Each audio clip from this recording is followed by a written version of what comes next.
pa lang napapansin na nila mga gawi kong parang hindi pambabae. Kasi bis na Chinese garter, laruan ko ay text sa cholens.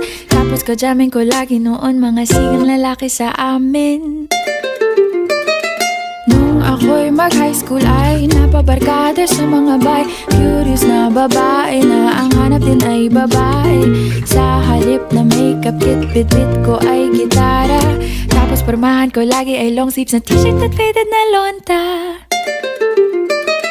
Pero nung makilala kita, nagbagong bigla ang aking timpla. Natutuwa ko na magpariban at mag-ahit ng kilay at least once a month. Hindi ko alam kung anong meron ka na sa akin ay nagpalambot ng bigla. Sinong mag-aakalang lalaki pala ang bibihag sa tulad kong tigreng gala.